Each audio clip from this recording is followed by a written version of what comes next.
minta tolong Bapak Ibu jemaat sekalian juga membuka Alkitab, baik yang buku maupun di elektronik, ikuti membaca pelan-pelan di ini ya, bersuara untuk pribadi ya di tempat masing-masing.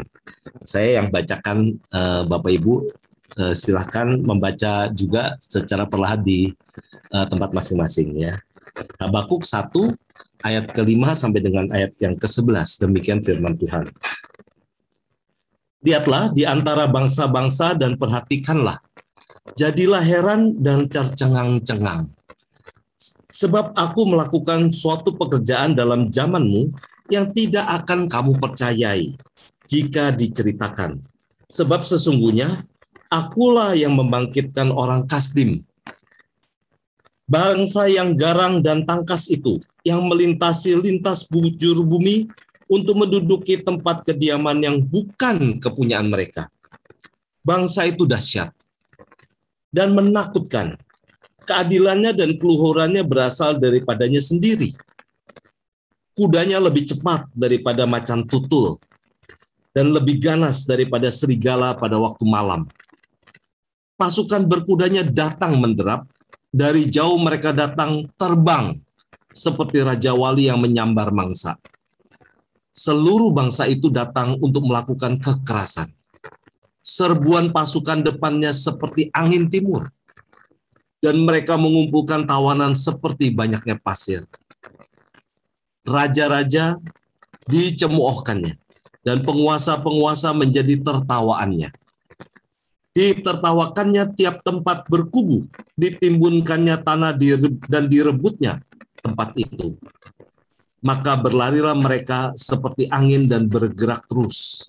Demikianlah mereka bersalah dengan mendewakan kekuatannya.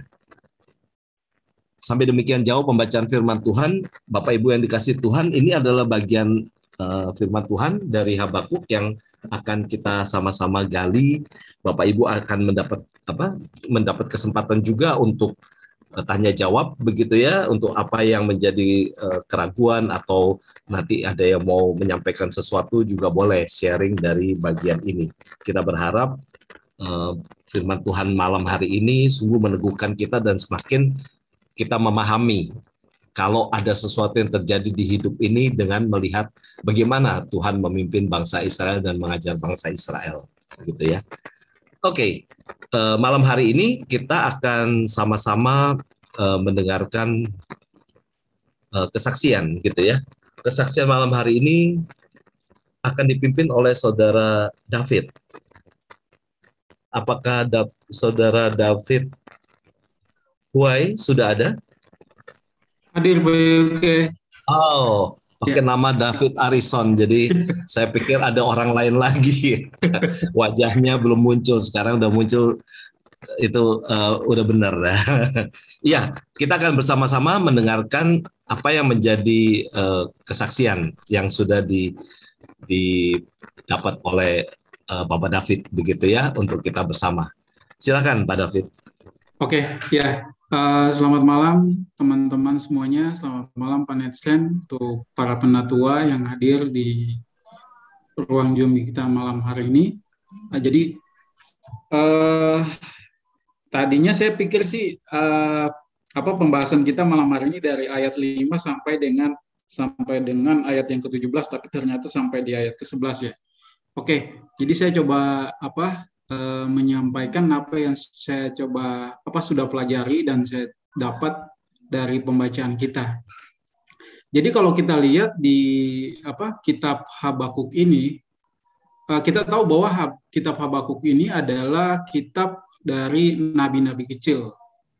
Nah, kita melihat bahwa kitab Habakuk ini dia di ayat 5 sampai dengan ayat 7 itu dia menceritakan tentang hukuman Tuhan yang akan dijatuhkan kepada bangsa Israel.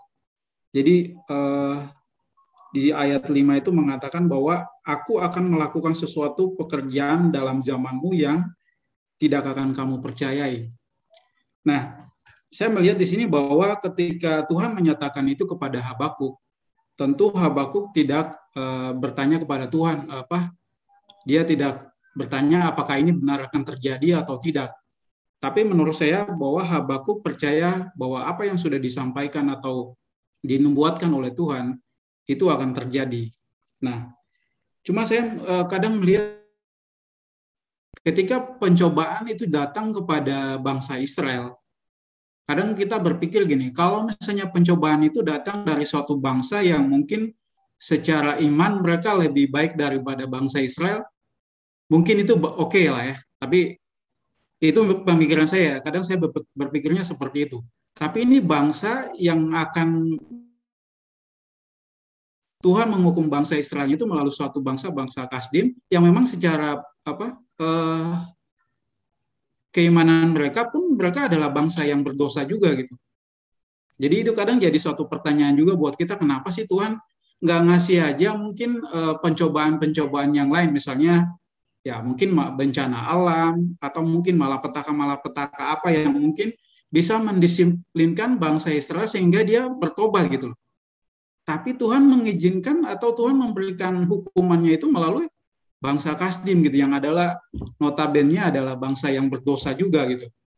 Nah, kita lihat di sini bahwa disebutkan di situ bahwa bangsa Kasdim ini adalah sesuatu bangsa yang besar yang bisa menaklukkan yang memiliki peralatan perang yang cukup banyak dan juga memiliki bala tentara yang hebat-hebat sehingga mereka bisa menumpas semua musuh mereka gitu. Jadi kita baca di ayat 5 sampai ayat yang ke-11 tadi bagaimana kelebihan-kelebihan yang disampaikan daripada bangsa Kasdim ini. Nah, jadi kita melihat situ bahwa Tuhan menjalankan hukumannya itu kepada Yehuda, kepada bangsa Yehuda karena dosa mereka. Nah, kalau dosa mereka di PA yang sebelumnya sudah disampaikan juga oleh Bu Greta terkait dengan dosa-dosa daripada bangsa Yehuda.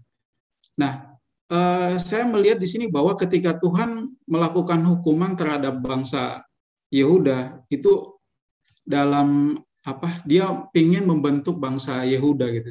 Cuma saya mau lihat di sini ketika Habakuk melakukan menyampaikan akan nubuatan daripada Tuhan, Habakuk tidak bertanya kepada Tuhan kenapa Tuhan di ayat berikutnya, maksudnya kayak misalnya di ayat yang 12 itu dia tidak bertanya kepada dia tidak mempertanyakan kepada Tuhan kenapa bangsa Kasdim. Kita melihat bahwa ini adalah satu di dalam kedaulatan Tuhan dan itu ada dia melihat itu sebagai kedaulatan Tuhan yang Tuhan mau kerjakan kepada bangsa Israel sehingga mereka bisa bertobat.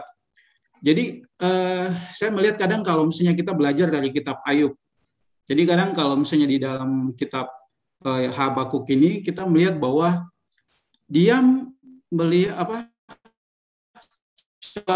bertanya kepada Tuhan gitu loh, Tuhan kenapa sih engkau itu kan adalah Tuhan yang adil, Tuhan yang baik, kenapa bisa mendatangkan suatu malapetaka atau mungkin mendatangkan hukuman kepada bangsa Israel dengan cara seperti ini gitu.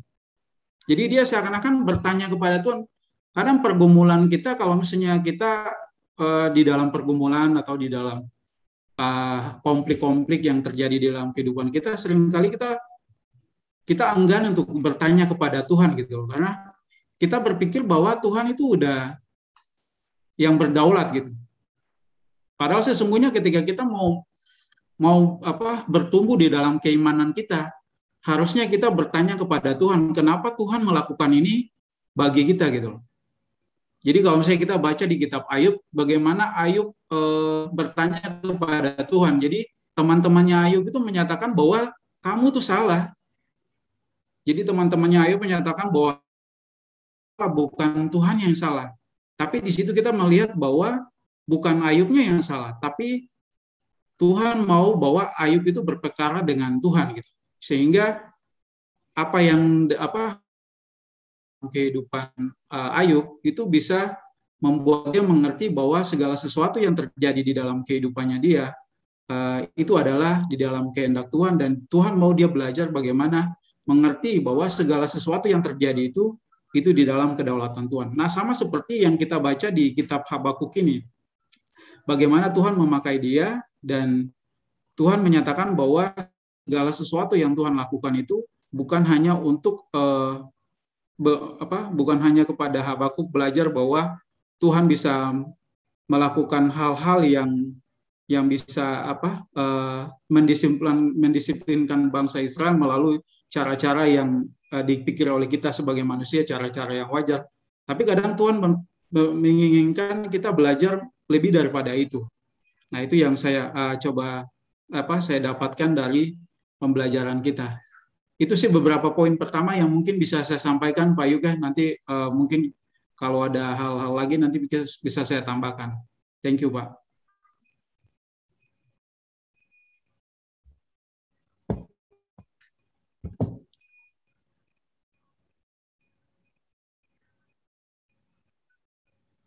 Pak Yuga masih mute. Minta maaf. Udah ngomong seru-seru, masih belum di unmute. Ya, Bapak Ibu, seru ya bagian yang kita barusan baca dan tadi dengarkan dari Pak David, bagaimana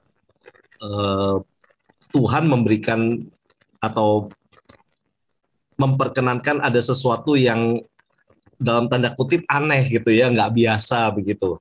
Kepada bangsanya kok malah jadi lewat bangsa lain. Tapi justru ini yang kita perlu belajar begitu ya. Jadi sebelum maju lebih lanjut, mohon maaf tadi Pak David ada nyebutin bahwa Habakuk tuh nabi kecil. Apakah Bapak Ibu di sini ada yang tahu nabi besar, nabi kecil tuh kenapa gitu disebut nabi besar, kenapa disebut nabi kecil gitu? Ada yang tahu? Kenapa ada yang nabi besar, kenapa ada yang nabi kecil? Enggak, ini tambahan aja sebelum masuk ke lebih lanjut gitu ya. Supaya nanti kalau ada yang nanya, ngobrol-ngobrol kita nggak tahu gitu. Silakan kalau ada yang ini langsung mic-nya dihidupin. Silakan itu. Siapa nabi besar, siapa aja yang disebut nabi besar, siapa nabi kecil, kenapa jadi nabi besar, kenapa nabi kecil. Bang Jimmy mau ini menyampaikan sesuatu, silakan. Sinyal lagi jelek, Pak. Oh, oke. Iya. Bapak Ibu silakan, ada ini kalau Pak Netsen udah tahu nggak Bapak Ibu jemaat sekalian. Ini yang dibahas di katekisasi kemarin, Pak. Iya, Yakub udah tahu, jangan jawab dulu Yakub, biar yang lain. Ya. Bapak Ibu ada, silakan nggak apa-apa, disampaikan aja, kan ini forum kita bersama gitu ya. Nggak usah takut salah. Jadi barangkali semua juga mikir yang sama gitu kan. Jadi kita sama-sama benar sebetulnya.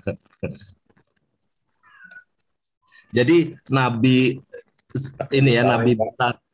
Iya, sorry. Pak Heri. Iya, Pak Heri. Takut disalahin. Nanti dihukum. Stop. Ya, jadi nabi besar itu ada 5 begitu ya. Nabi Yesaya, Yeremia, Ratapan itu ditulis oleh Yeremia, termasuk juga nabi besar. Lalu Daniel dan Yeskiel gitu, Yeskiel, Daniel. Kalau yang 4 lain kan nama orang gitu, Ratapan ini kan nama kitab gitu. Kenapa disebut nabi besar juga? Nah, itu masalahnya. Jadi sebetulnya nabi besar, nabi kecil bukan nabinya yang satu badannya besar, satu badan kecil, bukan. Bukan juga kalau yang 5 ini lebih sakti daripada nabi kecil, bukan. Nabi-nabi yang disebut nabi kecil ya, lain-lainnya. Nabi kecil itu seperti Nahum, Hosea, Mika, Nahum, Habakuk, Sefanya, Hagai, Sakaria, Malekhi, itu nabi-nabi kecil begitu ya. Bukan berarti juga yang 5 ini lebih sakti daripada ini, bukan. Bukan karena nabi-nabi yang namanya Yesaya, Yeremia, Yeskiel, Daniel, dan Ratapan ini membuat karya yang lebih hebat daripada nabi-nabi yang disebut nabi kecil, bukan. Tapi disebut nabi besar itu karena kitab yang ditulis oleh nabi-nabi itu lebih gede, lebih panjang, lebih tebal bukunya, begitu.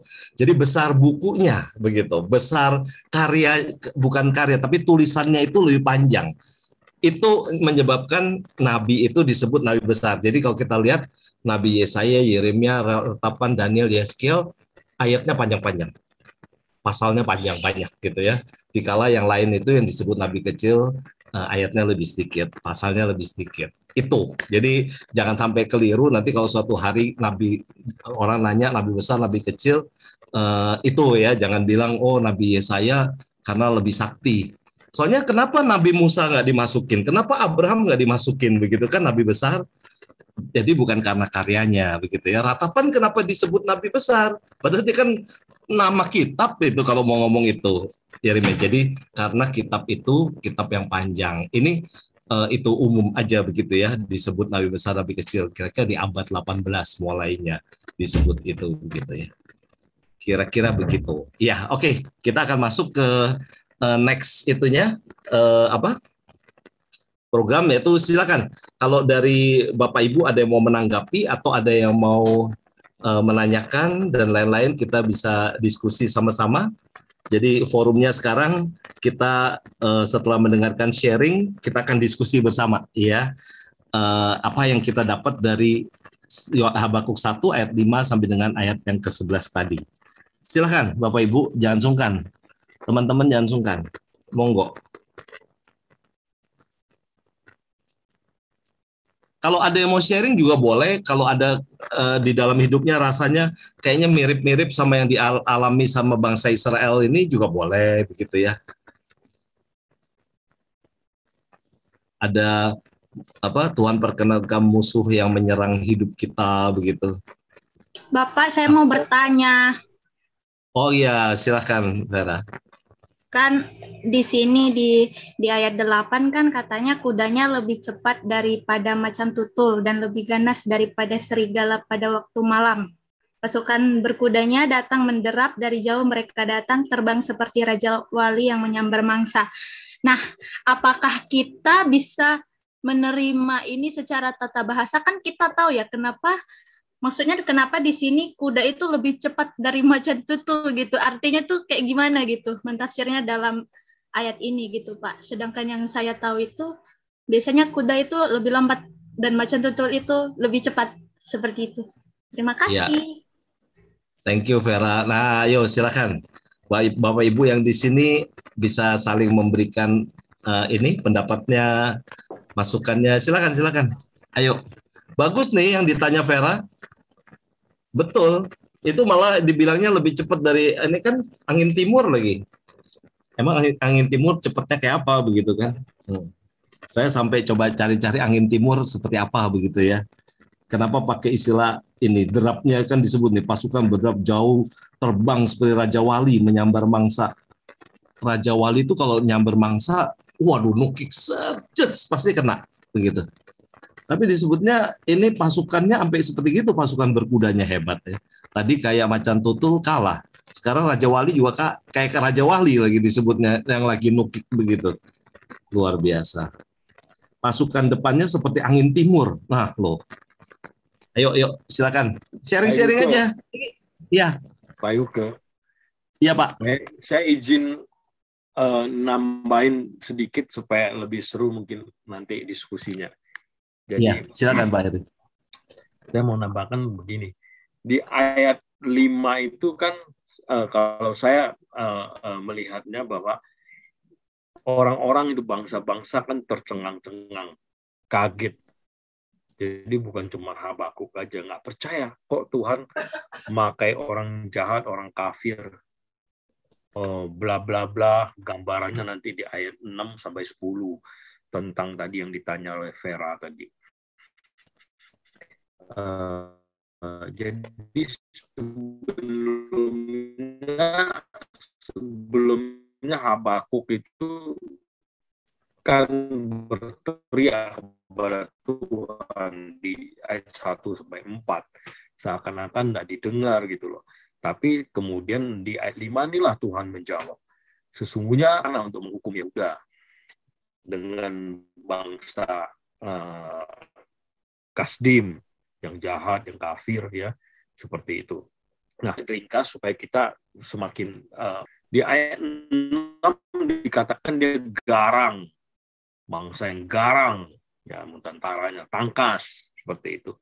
Di ayat 7 dahsyat dan menakutkan, ya lari lari kudanya lebih cepat dari macan tutul. Ya benar tadi sebenarnya Vera, memang lari kudanya lebih cepat dari macan tutul, itu menggambarkan semestinya kan macan tutul lebih cepat, lebih tangkas, lebih gesit gitu loh. Tapi ini menggambarkan betapa hebatnya pasukannya itu, menunjukkan bahwa dia bahkan di atas macan tutul, yang tahu kalau macan tutul kalau di padang itu mengincar mangsanya itu ya jarang yang luput begitu loh. Ya, saya juga melihat ini satu gambaran kalau kita lihat lagi di udara ditunjukkan Raja Wali. Tadi Pak Yuke bilang Raja Wali itu matanya kan tajam ya. Jadi kalau menukik dia menangkap ikan atau menangkap mangsanya di darat itu jarang yang meleset. Karena dia punya ketajaman berapa mil dari atas, dia bisa intai ke bawah dan menukik dengan begitu cepatnya. Jadi kalau kita lihat, kalau sekarang ini ibaratnya pasukannya mau tanknya di darat maupun di udara, pesawatnya, wih luar biasa nih, Kasdim seperti itu ya. Itu garda terdepannya, kalau saya bisa bahasa lainnya, garda terdepannya itu seperti angin timur gitu ya. Pak Yuke nanti lengkapi, sudah gali itu angin timur kayak apa, angin bertiup dari timur tuh ya kayak apa gitu loh ya. Dia di ayat 9 dan 10 ya, datang dan semua disikatlah musuh-musuhnya, raja, penguasa dan semua tentara, semua ditawan oleh mereka ya. Bahkan di Yeremia 18 ayat 7 dikatakan bangsa ini jangkung berkulit hitam mengkilap ya, berkulit mengkilap, ditakuti kekuatan keuletan dan yang jauh. Semua bangsa-bangsa lain takut sama satu ini. Jangkung, orangnya besar, badannya ya ibaratnya kalau orang di lapangan tuh badannya mengkilap ya, hitam itu lebih kuat daripada orang yang kulitnya putih gitu. Seperti itu kira-kira gambarannya. Kekuatan, keuletan, dan kealimannya seperti itu.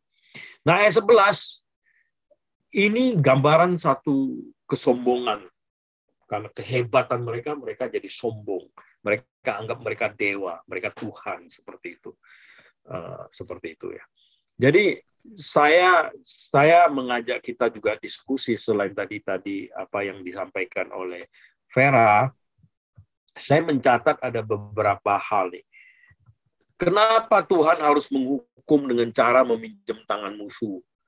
Apakah Tuhan tidak memiliki cara lain? Apakah cara menghukum Tuhan yang serupa juga masih berlaku atau terjadi pada kita saat ini di umat pada masa kini? Nah, itu yang saya lemparkan untuk kita juga coba renungkan ya, apa yang terjadi pada saat masa itu ya.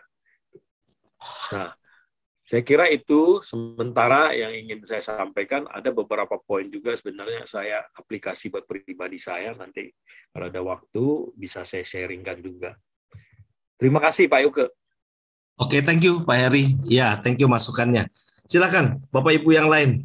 Jadi tadi ada salah satu pertanyaan dari Vera yang belum kejawab, itu maksudnya ini bahasa kiasan atau benar-benar kudanya itu begitu cepat, begitu lebih cepat dari macan tutul ya, yang itu ya, lebih seperti itu ya Vera ya. Penasaran nih, ini asli kuda terbang begitu atau bahasa kiasan aja gitu ya. Yo, silakan siapa yang ini kasih masukan-masukan, silakan. Ini senang sekali hari ini ada 26 yang kita sama-sama bergabung, 26 anggota jemaat, bersyukur. Ayo silakan. Satu aja dulu. Ya, Bu Lomongga, monggo. Silakan Bu Lomongga. Kalau ada yang mau langsung buka mic juga boleh begitu ya.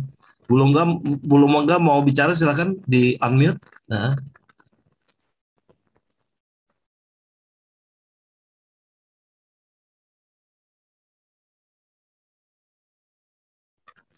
Ibu Lomongga belum di-unmute suaranya. Belum kedengeran. Nah, ya. Ya, sekarang udah oke. menurut yang saya baca, bangsa Kasdim ini sama dengan bangsa Babel. Jadi kalau di Alkitab selalu Kasdim, Babel itu berganti-ganti disebutkan. Jadi mereka itu sebetulnya sama. Nah, pada zaman Habakuk ini hidup, bangsa Kasdim itu adalah bangsa yang kecil, yang nggak dikenal. Yang terkenal dan hebat pada masa itu adalah bangsa Asyur, yang menguasai, yang menjajah Israel. Jadi bangsa Kasdim ini bangsa kecil yang nggak dikenal sama sekali sama orang-orang. Tetapi kelihatannya cara Tuhan bekerja, karena di ayat 5 dikatakan, jadilah heran dan tercengang-cengang, sebab aku melakukan suatu pekerjaan dalam zamanmu yang tidak akan kamu percayai jika diceritakan. Jadi ini kalau cuma diceritakan nggak akan ada orang yang percaya. Tapi sekarang Habakuk disuruh melihat sendiri. Bangsa Kasdim itu kemudian akan dibuat oleh Tuhan Allah menjadi suatu bangsa yang besar yang akan digunakan untuk menghukum bangsa Yehuda. Kalaupun perkembangannya sedemikian nggak masuk akal, makanya dikatakan kamu tuh akan tercengang-cengang kalau cuma dengar aja nggak akan percaya. Tapi perhatikanlah, lihatlah, bangsa Kasdim itu saya yang membangunkannya, kata Tuhan Allah. Jadi dia yang membangun bangsa ini menjadi suatu bangsa yang besar, jadi bangsa Babel yang besar yang nantinya akan menjajah Yehuda, menghukum Yehuda.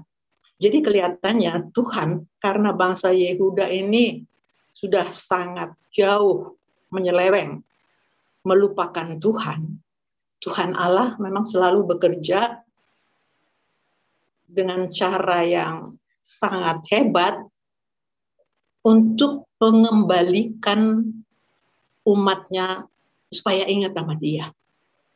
Jadi itu sebabnya dikatakan di sini apa yang tadi ditanyakan oleh kudanya lebih cepat. Saya kira itu hanya kiasan untuk menyatakan begitu hebatnya perkembangan militer dan perkembangan kekuatan bangsa Kasdim itu, sehingga sulit untuk mengemukakannya dengan kata-kata biasa. Mereka akhirnya menjajah banyak bangsa-bangsa dari suatu bangsa kecil yang tidak dikenal. Jadi Tuhan mau menunjukkan saya yang berkuasa, saya yang bekerja di belakang itu semua. Disitulah Habakuk terdiam melihat semua perkembangan itu. Nanti di pasal-pasal berikutnya dia akan malah berbalik sesudah melihat bangsa Kasdim yang begitu kejam, begitu jahat, supaya kalau Tuhan Allah mau menghukum bangsa Yehuda, janganlah terlalu keras, kasihanilah.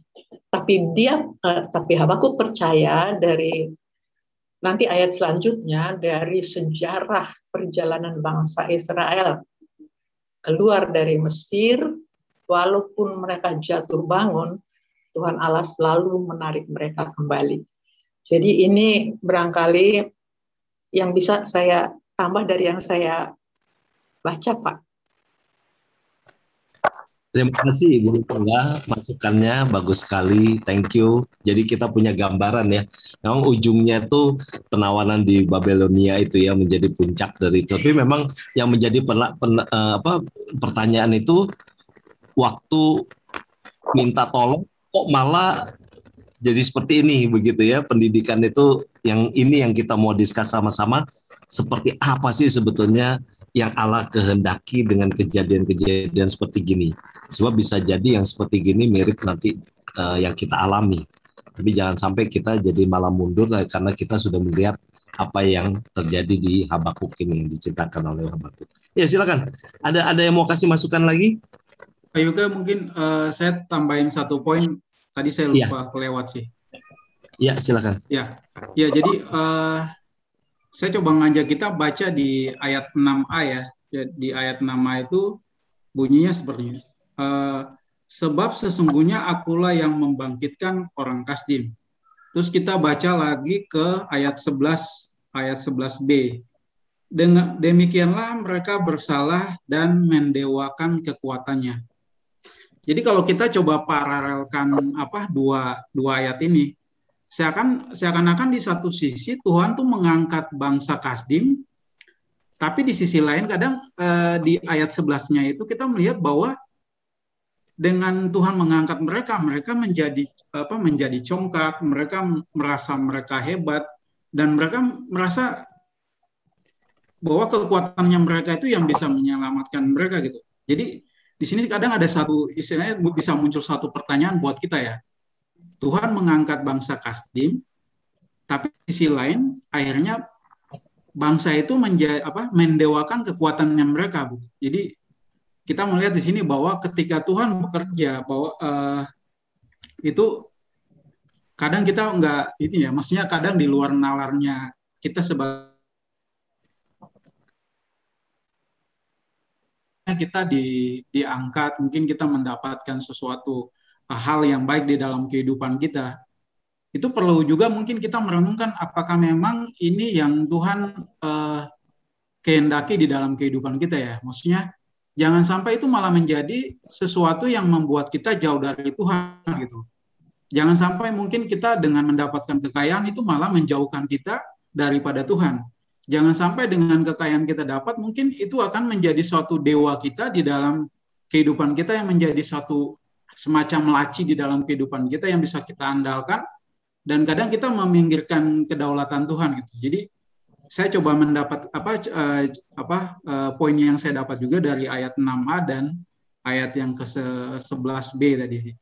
Itu sih Pak Yuke tambahannya. Terima kasih. Iya, thank you Pak David, betul. Jadi nanti bisa ada di dalam kesimpulan yang seperti itu ya, indah sekali. Nanti Pak Netsen barangkali akan rangkumin, begitu ya. Thank you masukannya. Ayo, yang lain-lain silahkan. Ini banyak. Saya boleh Pak Yuke bertanya. Silakan Pak Ucok. To the point aja gitu nanya ya. Kalau kita baca kan di pasal 1 ayat 1 sampai ayat 11 ini, bahkan di ayat 12 deh, itu kan Nabi mengeluh gitu ya. Nah, apakah keluhan Nabi ini yang mempertanyakan segala sesuatu kepada Tuhan itu menyatakan bahwa Nabi juga bisa lemah imannya gitu, Pak? Padahal kan Nabi utusan Tuhan. Kenapa ngeluh begitu? Iya, kenapa ngeluh kan utusan Tuhan gitu. Harusnya kan namanya Nabi membawa pesan dari Tuhan, harusnya bisa melihat dong from the brighter side gitu, bahwa rencana Tuhan itu kekal gitu loh. Tapi kok seorang Nabi pun bisa mempertanyakan itu, apakah itu tandanya Nabi juga bisa lemah imannya atau gimana sih yang terjadi sama Nabi Habakuk sebenarnya gitu? Itu aja sih Pak Yuke. Thank you, pertanyaan yang menarik ini. Betul. Kalau kita baca kenapa Nabi kok bukan yakin gitu kan, ini lemah iman atau kenapa kok jadi berharap-harap seperti itu, kayak nggak tahu rencana Tuhan lah kira-kira gitu ya. Oke, sip. Ada yang silakan, ayo dong. Yang ini bisa menambahkan, bisa ikut menjawab, bantu sharing apa yang sudah dipelajari. Yang muda-muda nih, ayo. Siapa aja nih yang di sini?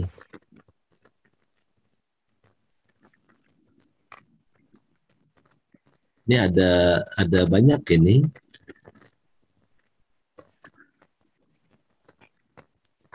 Nggak ada yang mau kasih masukan?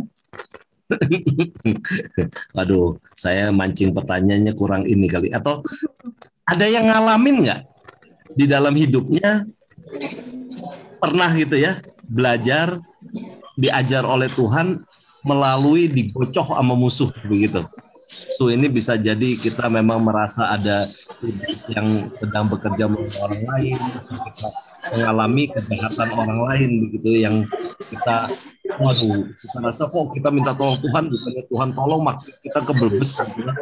Tapi terakhirnya ada sesuatu yang kita sadari, thank you Tuhan gitu, kira-kira begitu. Kalau bukan Tuhan ngajarin saya ini, mungkin saya lebih terpuruk misalnya. Ada nggak? Boleh dong kesaksian Bang. Kalau ada yang seperti gitu, jadi kita juga semakin diteguhkan, dikuatkan. Siapa saja boleh, silakan. nggak harus yang spektakuler. Kalau sampai hari ini rasanya musuh itu masih ngegocok kita juga boleh. Jadi nanti kita kan bisa doain sama-sama gitu ya. Tapi lebih memahami ini kira-kira sebetulnya jalan Tuhan seperti apa. Kalau mungkin dari saya Pak Yuka. Nah, silakan. Yang tadi pertanyaan Pak Ucok ya, maksudnya Habakuk adalah seorang nabi kok. Maksudnya dalam pertanyaannya ini seakan-akan dia berkeluh kesah kepada Tuhan gitu ya, dengan realita yang dia hadapi. Saya pikir yang pertama, Habakuk juga adalah manusia biasa. Justru ini kita belajar bahwa membuktikan bahwa tidak ada seorang pun yang kuat, meskipun dia menjabat seorang pelayan Tuhan, tanpa kekuatan daripada Tuhan itu sendiri. Sekalipun dia seorang nabi, kalau dalam konteks kita sekarang adalah sekalipun dia adalah seorang hamba Tuhan, pasti dia juga punya titik lemah dalam hidupnya, di dalam menghadapi setiap pergumulan hidup. Oleh karena itu dalam bagian ini yang pertama, karena kalau kita membaca Alkitab bukan hanya Nabi Habakuk ya, bahkan Elia pun yang salah satu nabi yang langsung diangkat oleh Tuhan, pernah dia juga seakan-akan dalam tanda kutip dia berputus asa di hadapan Tuhan. Dia mengatakan lebih baik saya mati Tuhan, waktu dia akan dibunuh oleh istri dari Ahab, waktu dia dalam pelarian. Dan saat itu Tuhan menjemput dia. Tetapi dalam bagian ini saya belajar bahwa ya memang benar, namanya ciptaan tidak akan bisa hidup tanpa kekuatan daripada Tuhan, sekalipun kita menganggap diri dekat dengan Tuhan. Oleh karena itu Alkitab selalu mengingatkan kepada kita untuk melekat terus kepada Tuhan, karena itulah satu-satunya kekuatan kita. Tanpa kita mendekat dengan Tuhan, tanpa Tuhan membimbing kita, maka kita tidak akan mampu dalam menjalani hidup ini. Itu yang saya dapatkan dalam bagian ini. Oleh karena itu saya belajar bahwa kadang-kala saya keliru di dalam memahami, khususnya di dalam melayani ketika menghadapi suatu kesulitan. Kadang ketika muncul suatu pemikiran Tuhan, saya sudah melayani Tuhan, saya sudah melakukan ini, seakan-akan saya sudah berjasa banyak kepada Tuhan. Kenapa Tuhan membiarkan saya hidup dalam suatu pergumulan yang sulit, seakan-akan Tuhan tidak mau menjawab saya. Sedangkan orang di luar sana hidupnya ya amburadul begitu, tetapi kelihatannya aman-aman saja. Tetapi ya kita bersyukur sebagai orang Kristen karena ya kita selalu diberikan jawaban yang tepat, jawaban yang bijak, yaitu dari firman Tuhan itu sendiri. Ya kalau di dalam Amsal dikatakan ya jangan iri hati kepada orang fasik karena jalan mereka itu sedang menuju ujung tanduk yang sesaat lagi mereka akan lenyap. Tapi hal itu mereka tidak sadari, mereka anggap aman-aman saja, mereka anggap jalan mereka lurus, tetapi sejatinya mereka sedang menuju kebinasaan. Kemudian di dalam Mazmur juga mengatakan bahwa ya tidak selamanya orang benar akan hidup di dalam dibiarkan goyah, tetapi akan tiba waktunya Tuhan akan memberikan suatu kemenangan bagi dia. Dan kembali kita dalam pembacaan kita malam ini, ya hal yang demikian ketika Habakuk bertanya kepada Tuhan dengan situasi kondisi yang dia hadapi, Tuhan memberikan suatu jawaban yang luar biasa bahwa coba kamu perhatikan, saya akan menyatakan sesuatu yang di luar dari dugaanmu. Bagaimana orang yang kamu anggap selama ini ya menjadi sesuatu yang membuat kamu frustasi, ya khususnya bangsa Yehuda, Tuhan akan menghukum mereka, dan cara saya menghukum di luar daripada dugaan kamu. Ya seperti tadi Pak David katakan, ya kenapa ya Tuhan, kenapa dia harus pakai orang yang jahat ya untuk menghukum mereka. Ya ini juga sekaligus cara Tuhan untuk kembali menghukum orang Kasdim ini dengan kejahatannya itu. Ya karena dengan menganggap bahwa ya Tuhan memberikan kemenangan bagi dia, ya di sisi lain yang membuat dia ya semakin sombong, dan melalui itulah Tuhan kembali menghukum dia. Oleh karena itu, ya ini suatu penghiburan bagi kita bahwa di dalam menjalani hidup ini memang tidak sesederhana itu. Tetapi ini terus saya mengingatkan saya ketika saya mengalami suatu pergumulan yang berat, ya seakan-akan Tuhan berdiam diri terhadap pergumulan yang saya hadapi itu, ya disinilah kembali akan tiba waktunya Tuhan akan menyatakan kebenaran. Tetapi yang Tuhan inginkan dari kita bagaimana kesetiaan kita, ketaatan kita di dalam menjalani proses yang Tuhan kerjakan. Memang itu tidak mudah. Kembali lagi kepada rumusnya, tetap melekat kepada Tuhan. Itulah satu-satunya kekuatan kita. Karena sejatinya tidak ada yang manusia mampu menjalani hidup ini tanpa pimpinan daripada Tuhan. Sekalipun dia sudah melayani Tuhan, sekalipun dia sudah dekat dengan Tuhan. Ya, itu yang saya dapatkan dalam bagian ini, Pak Ika. Thank you, Bu Yemimah. Iya, Bu. benar. Ya, silakan. Ada siapa lagi yang mau memberikan ini masukan? Thank you.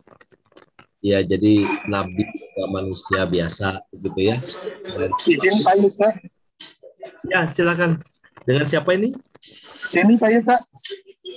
Maaf, ganti-ganti handphone karena sinyal kurang bagus jadi di jalan Pak. Oh, ya. Oke, silakan. Ya Pak, saya sudah hampir 1 tahun nggak ikut PH, gitu ya, dan 1 tahun nggak ikut PH sejak COVID ini, gitu ya. Ya, pertama secara pribadi saya entah kenapa kurang nyaman dengan Zoom, karena salah satunya begini nih, sinyalnya maju mundur gitu kan. Oke Pak, saya mau mencoba kita melihat gitu ya, kalau kita saya ingat dengan ajaran Pak Dikmen gitu ya. Pak Dikmen selalu bilang ke kita ketika ber-PA adalah jangan mencomot orang di Alkitab lalu kita bawa ke zaman sekarang, karena situasi akan berbeda, gitu kan. Tetapi kita boleh mewiper, artinya dari ayat satu ke ayat lain kita wiper, biarlah Alkitab yang menjelaskan Alkitab, gitu kan. Nah, kalau kita buka di Sabda, gitu ya, kalau kita pakai Alkitabnya Sabda di handphone kita, maka ayat 5 itu ada bintangnya. Nah, apa bintangnya itu? Kalau kita pencet, apa yang mencengangkan itu diucapkan kembali oleh Paulus dalam Kisah Rasul 13 ayat 41. Saya bacakan ya, Kisah Rasul 13 ayat 41. Ingatlah hai kamu penghina-penghina, tercenganglah dan lenyaplah, sebab aku melakukan suatu pekerjaan dalam zamanmu, suatu pekerjaan yang tidak akan kamu percaya jika diceritakan kepadamu. Lalu pertanyaannya, ini mau menceritakan tentang apa? Begitu kan ya, mau menceritakan tentang apa? Maka pada Kisah Rasul 13, harusnya teman-teman kan kemarin ada ikut PA Kisah Rasul. Maka kita akan tahu dalam Kisah Rasul 13 ini, Paulus lagi di Antioquia. Nama mirip sama gereja kita ya dulu ya, Antioquia, gitu kan. Waktu di Antioquia ada banyak patung-patung, lalu Paulus berdiri dan bercerita, saya mau menceritakan sesuatu yang tidak pernah kamu dengar, gitu ya. Nah, apa yang tidak pernah kita dengar, apa yang tidak pernah kita ketahui itu. Kalau teman-teman zaman sekarang itu selalu bilang gini, apa yang tidak pernah kita pikirkan, apa yang tidak pernah kita harapkan, itu yang Tuhan berikan. Tadi pun selalu bilang, apa yang tidak pernah kita pikirkan, apa yang tidak kita pernah harapkan, yang Allah berikan adalah keselamatan dari Allah. Jangan dilain-lainkan. Ketika dilain-lainkan, maka akan terjadi kesalahan. Saya pikir ini satu poin penting. Ayat 5, kita pertama akan tahu bahwa Habakuk bicara tentang Allah bilang, saya memberikan keselamatan kepadamu. Apa itu keselamatan? Maka kita lihat ayat 6 itu kan ada kata kastim. Beroleh dari sabda juga, kalau kita pencet ada bintangnya juga. Maka kita akan tahu kastim itu menyerang Yehuda itu 2 kali. Zaman kerajaan Yoyakim dan zaman kerajaan Yoyakim. Yang menarik Yoyakim dan Yoyakim ini adalah kakak adik. Siapa papanya? Papanya adalah Yosia bin Amon. Siapa Yosia bin Amon? Orang raja terhebat kedua mungkin di Israel. Dialah yang mengadakan Paskah terbesar. 14 tahun yang lalu saya bertanya dengan Pak Dikmen, ada raja yang begitu hebat, namanya Yosia. Raja yang dinubuatkan, namanya akan menghabiskan para nabi-nabi Baal. Tetapi yang menarik, raja ini mati oleh Firaun Neko. Lalu diganti oleh anaknya. Nanti anaknya inilah kalah dan ditawan oleh bangsa Kastim. Siapa bangsa Kastim itu? Yes, betul, itu Babel. artinya dia akan ditangkap oleh Babel. Nah, kenapa dari minggu lalu kalau saya dengar kita selalu beranggap, oh ya sedih, ini cerita tentang sedih. Saya pikir kesedihan yang berbeda. Kesedihan Habakuk adalah kesedihan bahwa dia tahu Israel itu, Yehuda khususnya, pilihan Allah. Kita pernah PA di Kejadian bersama Pak Bisman. Allah berjanji kepada Abraham. Ketika Allah berjanji kepada Abraham dan membelah domba itu, ada lidah-lidah api yang menyala. Waktu itu saya tanya Pak Bisman, apa artinya lidah yang menyala itu? Itu kalimat yang begitu kuat yang menyatakan bahwa kalau salah satu di antara kita mengingkari, maka terbelahlah seperti daging ini terbelah, kata Pak Bisman. Gitu. Artinya satu konsekuensi yang nggak mungkin ditarik. Allah berjanji kepada Abraham tentang keturunan. Lalu dalam kitab Keluaran kita belajar bahwa ketika Yakub memberikan berkat kepada anak-anaknya, berkat yang diberikan kepada Yehuda adalah berkat keselamatan, berkat raja-raja.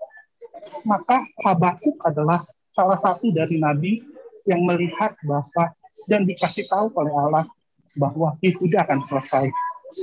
Dengan pemahaman. Jadi kalau dari tadi orang bilang, kok nabi bisa gagal ya? No. Dia tahu Yehuda itu pilihan Allah. Yehuda akan turun lahir keselamatan. Tapi kenapa sekarang Yehuda harus dikalahkan?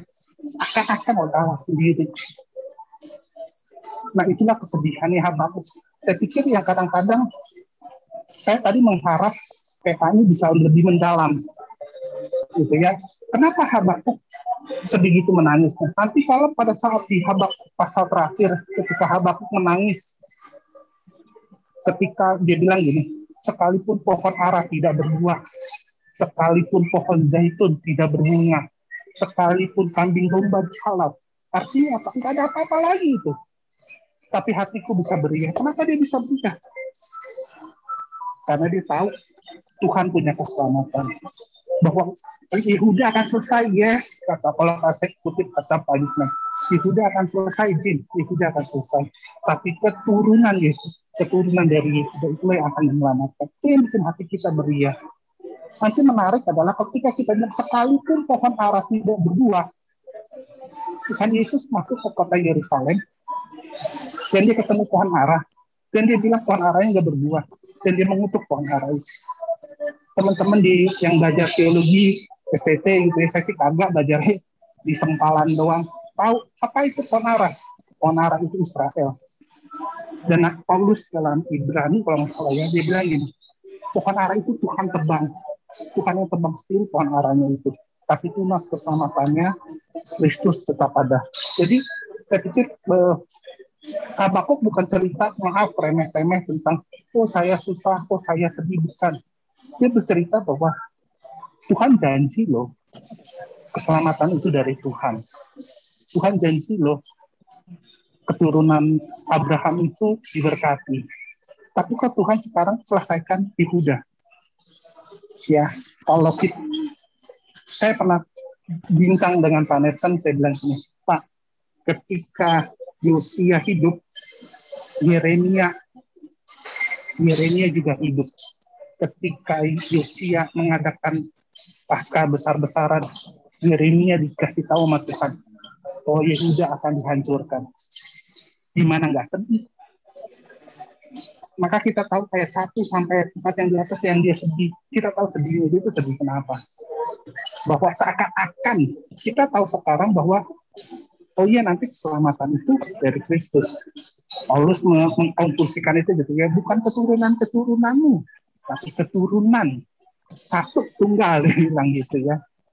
Gitu. Saya pikir itu Pak yang mau saya sampaikan. Jadi memang saya agak berbeda dengan teman-teman yang menyatakan bahwa oh ya ini tentang kesedihan, enggak. Kalau saya pikir ini kesedihan yang berbeda, kesedihan yang jauh sangat dalam.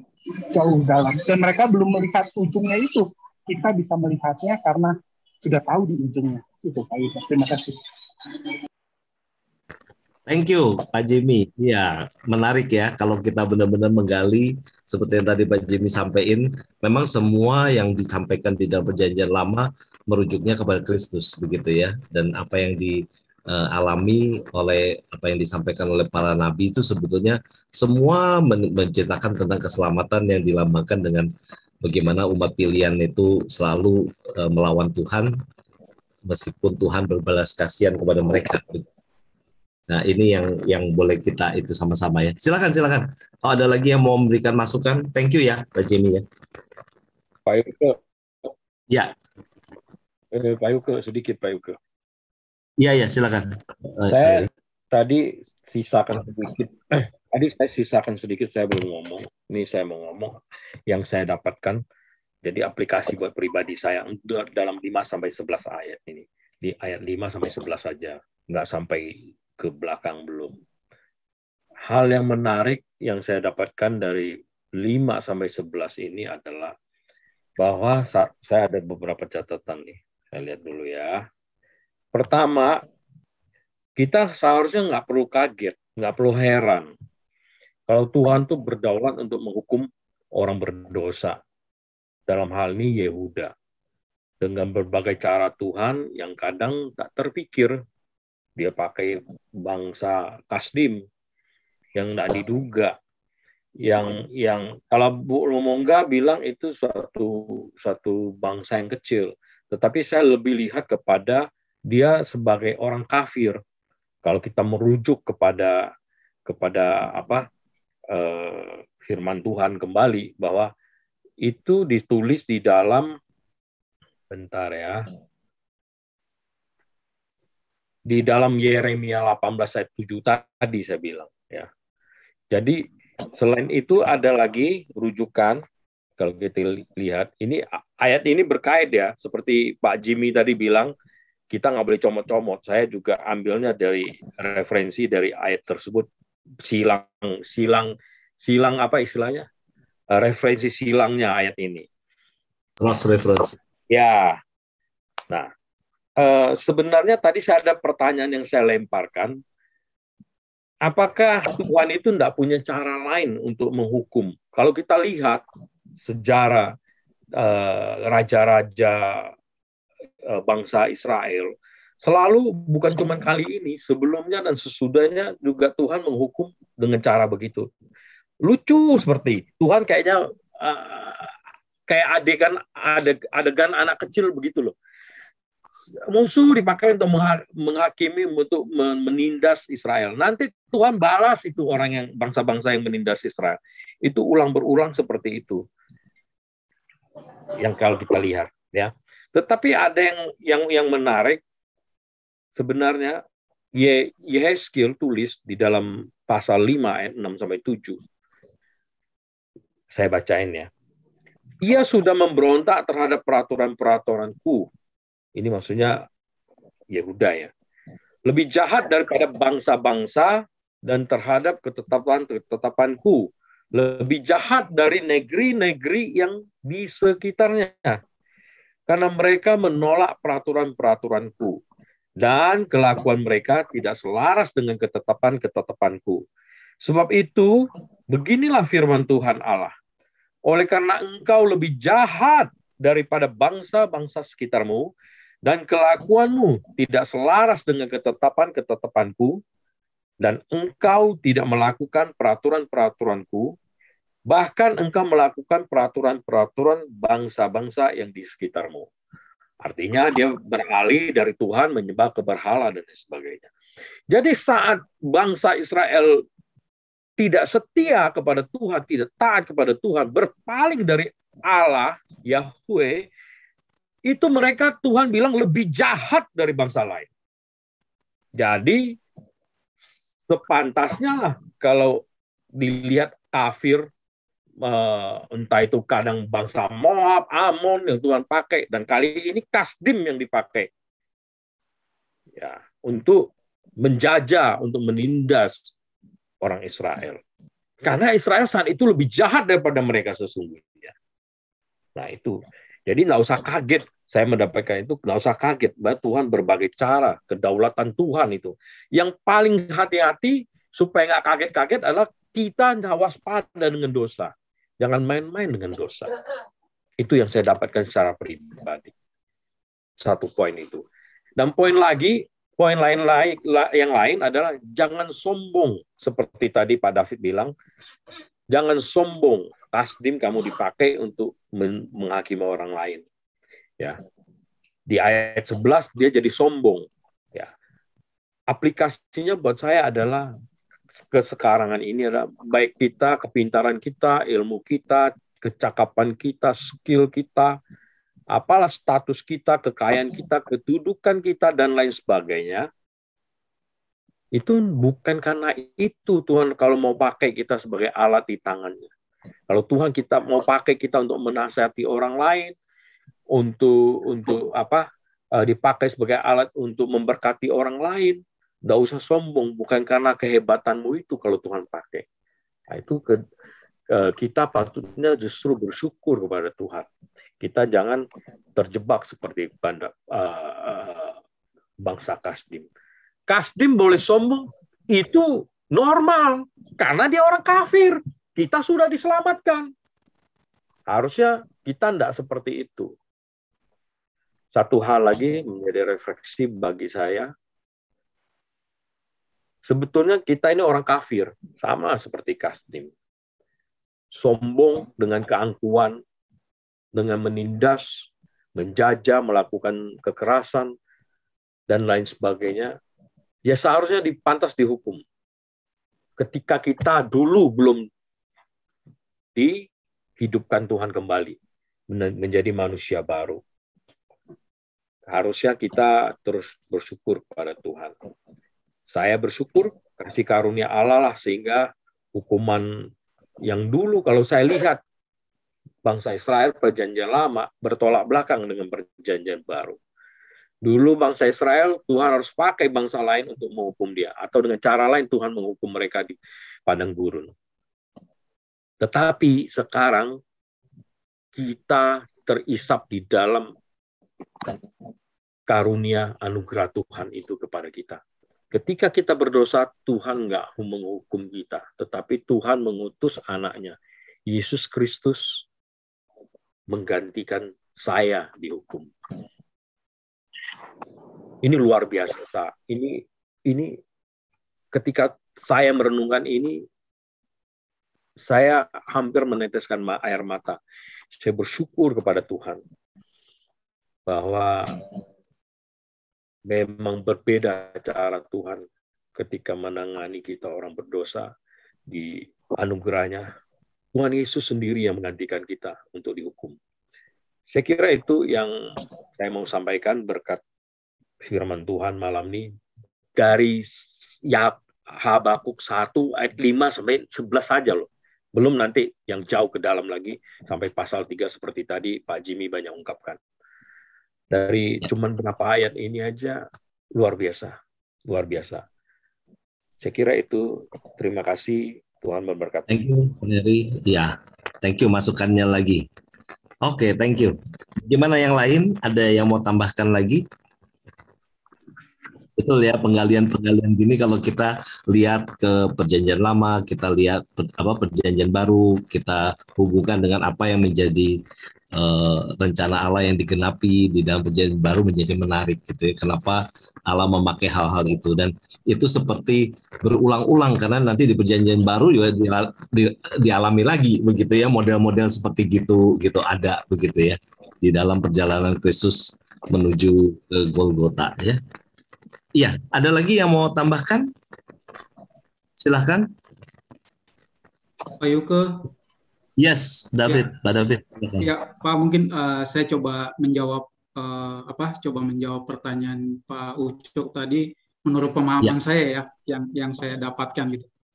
Jadi kalau misalnya kita coba lihat di kitab Perjanjian Baru ketika Tuhan Yesus disalibkan, itu kan di situ dia pernah berkata bahwa Allahku, mengapa engkau meninggalkan aku gitu. Jadi seakan-akan ini paralel dengan pertanyaannya Pak Ucok tadi. Maksudnya harusnya seorang nabi itu dia tahu gitu loh kehendak Tuhan gitu. Tapi kenapa dia harus tanyakan itu kepada Tuhan gitu. Nah, seperti yang misalnya kita baca kita ketahui bahwa ketika Tuhan Yesus disalibkan, dia kan bertanya, Allahku, Allahku, mengapa engkau meninggalkan aku? Jadi kadang muncul di benak kita gitu. Kok Tuhan merasa kayak ditinggalkan gitu?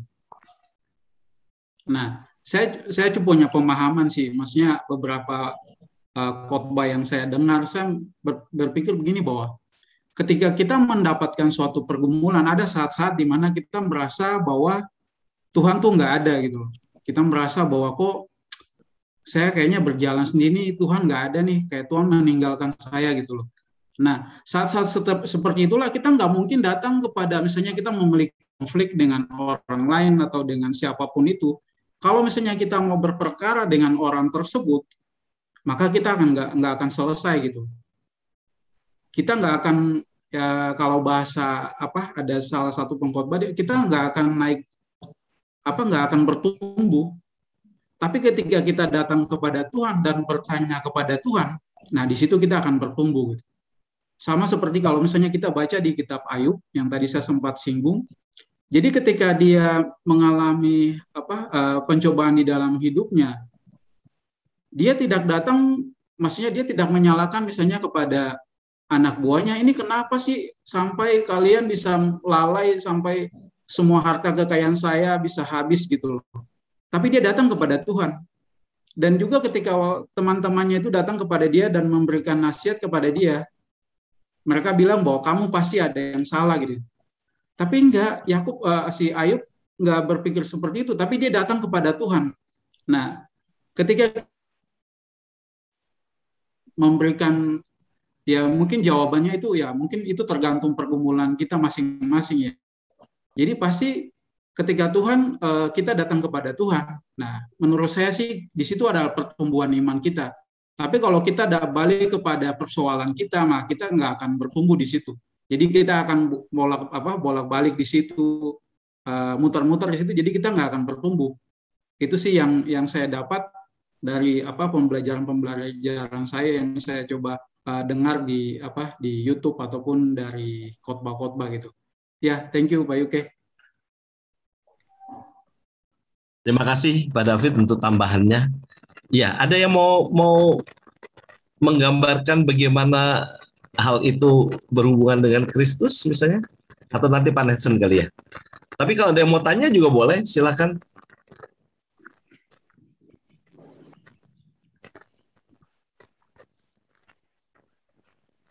Yang lain? Dari sekolah minggu, guru-guru sekolah minggu barangkali? Silakan. Ada yang mau sharing? Semua belajar kok. Semua belajar sama-sama. Ya ada?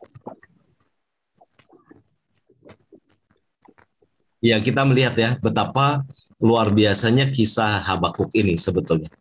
Jadi penggambaran hal-hal yang rumit dan berat itu menjadi gambaran bagaimana Kristus nanti harus menanggung dosa sebetulnya gitu ya. Tapi ya kita lihatlah bagaimana hidup kita juga boleh kalau kita ngomong kita bebal kayak bangsa Israel, sebetulnya patut dihukum juga gitu kan.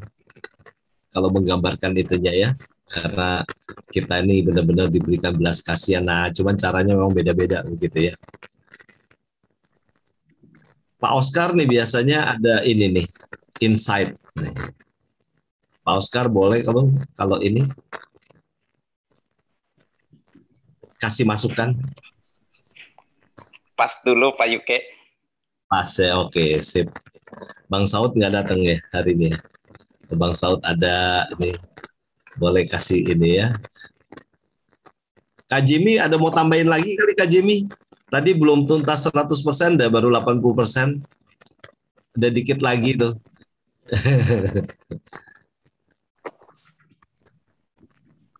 Nggak ada ya? Kalau nggak ada, benar-benar udah semua ini kita serahkan ke Pak Nelson ya. Jadi biar kita bisa dapat ini lebih banyak gitu ya. Bagaimana ungkapan-ungkapan ini begitu. Memang Habakuk ini cuma 3 pasal. Dan makanya kita bahasnya bertahap-bertahap begini, dipotong-potong seperti ini, karena memang bahasanya itu dalam begitu ya. setiap bagian itu menggambarkan hal yang penting begitu. Oke, terakhir nih, masih ada? Kalau nggak ada, mohon izin Pak Netson yang bisa melanjutkan. Oke, kita tolong Pak Netson ya. Kelihatannya udah penasaran pengen dengar kata kunci terakhir nih dari Pak Netson. Terima kasih Pak Netson. Terima kasih Pak Yuke, Bapak Ibu semua ya. Saya mau share screen dulu. Memang sangat menarik sekali kalau kita membahas secara teratur kitab demi kitab, ya, kita menemukan bagaimana pemeliharaan Tuhan atas umat yang Tuhan cintai, umat yang Tuhan kasihi, bahkan di dalam keberdosaan mereka pun gitu, bagaimana cara Tuhan mendidik mereka sungguh luar biasa. Ya, saya memperhatikan, saya melihat satu bagian ini. Ya, saya share screen dulu.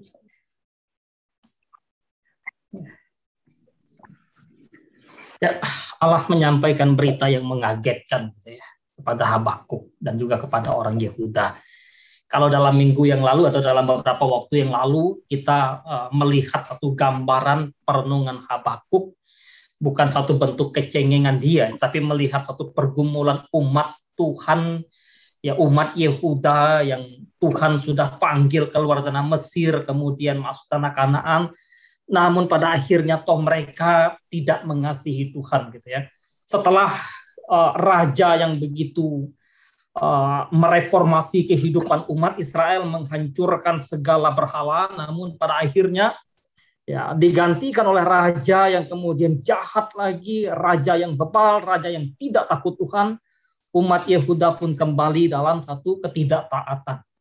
Ya, maka di dalam pasal 1 yang kita bahas beberapa waktu lalu, ayat 1-4 ya, kita mendapatkan satu perenungan yang dalam dari seorang Habakuk, pertanyaan yang begitu boleh dikatakan menggugah, kalau saya ingin mengatakan menggugah Tuhan. Itu seorang nabi yang begitu berani bertanya, bukan berani karena dia jauh dari Allah, tapi dari definisi kata Habakuk adalah seorang yang melekat dengan Tuhan, seorang yang nempel dengan Tuhan.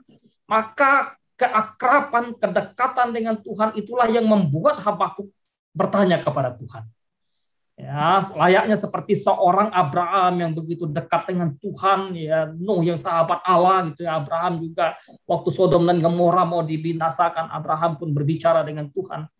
Bayangkan kalau Habakuk adalah orang yang jauh relasinya dengan Tuhan, maka bagaimana mungkin dia berani bertanya begitu kepada Tuhan? Justru karena Habakuk orang yang begitu dekat dengan Allah, melekat pada Tuhan, menempel pada Tuhan dalam definisinya, dalam arti ya, secara arti dari Habakuk sendiri, maka kepada orang yang dekat dengan Tuhan itu, orang yang ada di hati Tuhan, itulah Tuhan memperlihatkan kebobrokan umat Yehuda. Ini loh Habakuk.